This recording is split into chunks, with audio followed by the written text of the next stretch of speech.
Today, I'm discussing the right way to quit your job. You know, people just do things without proper information. I don't think it's actually right for anybody to make decisions without first having proper information to guide that decision. Quitting your job is a serious decision that you make. You see, and because quitting the job is a serious decision, you cannot make that decision based on impulse. Maybe like somebody you were offended at the job and you decided I don't want to do anymore, so I'm going to quit. That's the wrong way to quit the job. See, you don't quit the job because somebody offended you or because people don't like you anymore, so they are talking bad about me or they are forming a clique. As long as you are not fired, you don't quit your job. See, quitting the job must be based on a plan. See, and there's a right way to quit a job. So if maybe you're hearing about business and maybe you have an intention to do business, or you want because you know that when you quit your job, for example, you're going to get some benefit, you get some money, and you're thinking, if I get this money, I'll start a business, or if I get this money, I will invest, I will do all of those stuff, which is nice. But there's a way to quit a job. You don't just quit a job. See, to quit a job, you work based on your plan.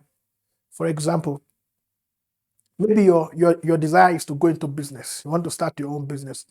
You feel like I don't want to work for anybody anymore. I've worked all my life. Now I want to do my own stuff. Great. That's a good idea, right? It's a good initiative rather. It's a good move. But this is what to do. If your plan is to do business, the right thing to do is, while you're still employed, start the business. Start the business. While you are still employed, that's when to start the business. You see, because when you start the business while you are still employed, you are not going to be under so much pressure to make that business successful. You see, if you lose money while you are still employed, you're not likely to have high blood pressure. So start the business while you are still employed.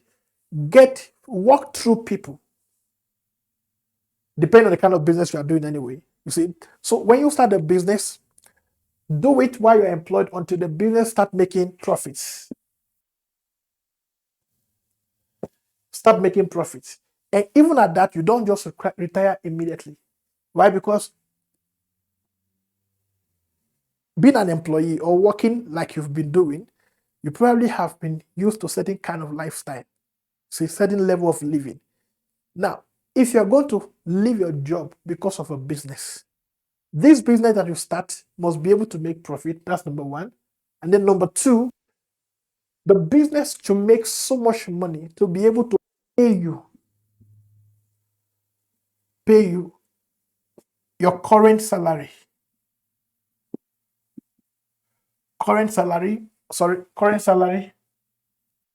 or an amount of money that will be sufficient for you to live comfortably.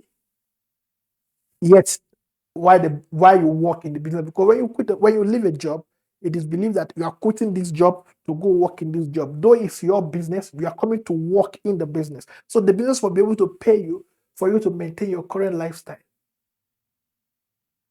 If the business have not reached that level, you should not quit your job because of the business.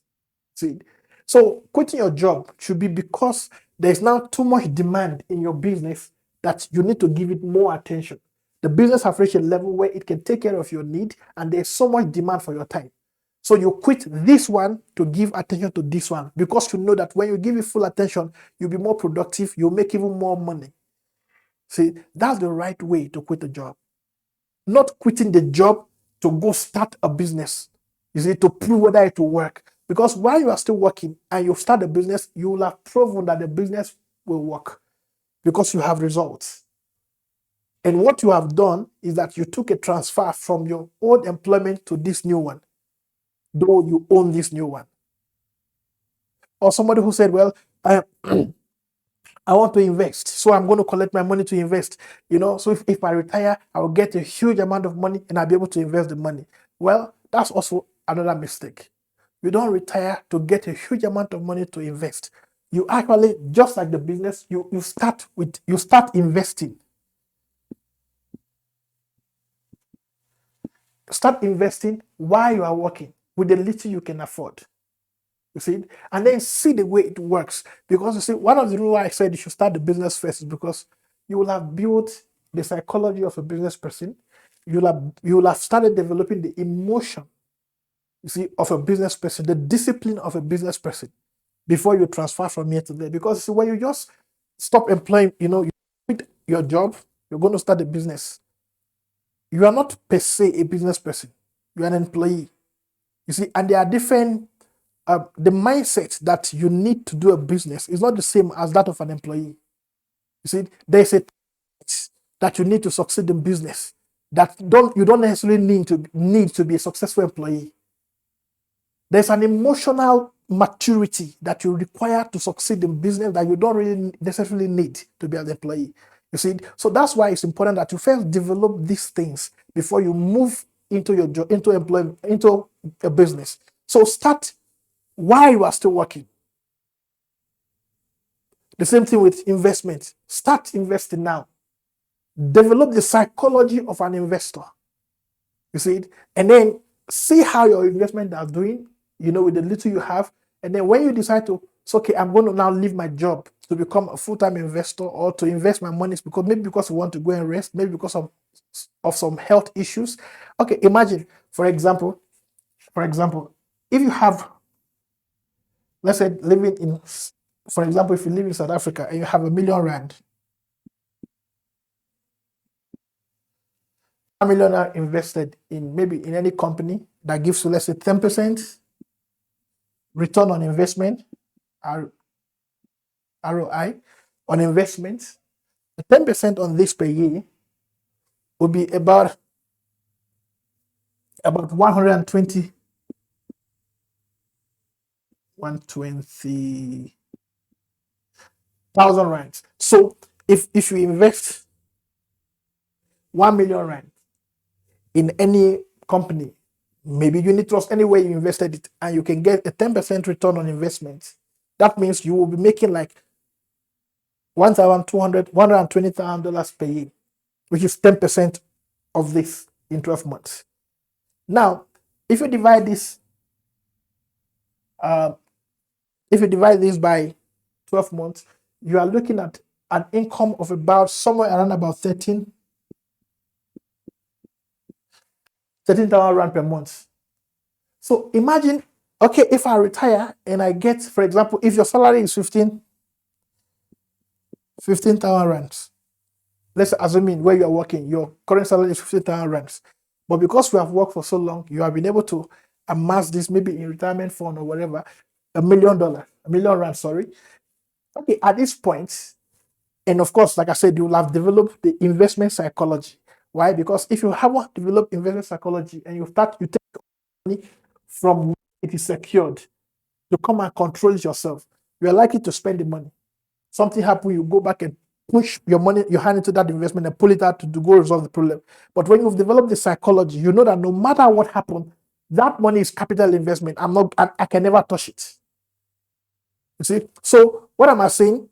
If your salary is 15,000 rands and you have R1 million and you have already developed the discipline of an investor, yes, at this point you can retire, you can resign to go be an investor. So what do? You resign, take this R1 million, dump it in an investment that give you 10% or even more on return on investment, which will be about 120,000 rands in a year, give you about 13,000 rands salary.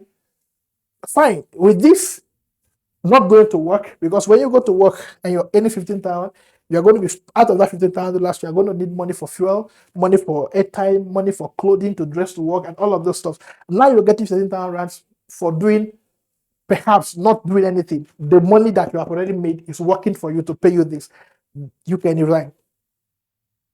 Then your current lifestyle, you'll be able to maintain it. You see, and what this have done for you is that you now have a lot of free time to be able to venture into other things.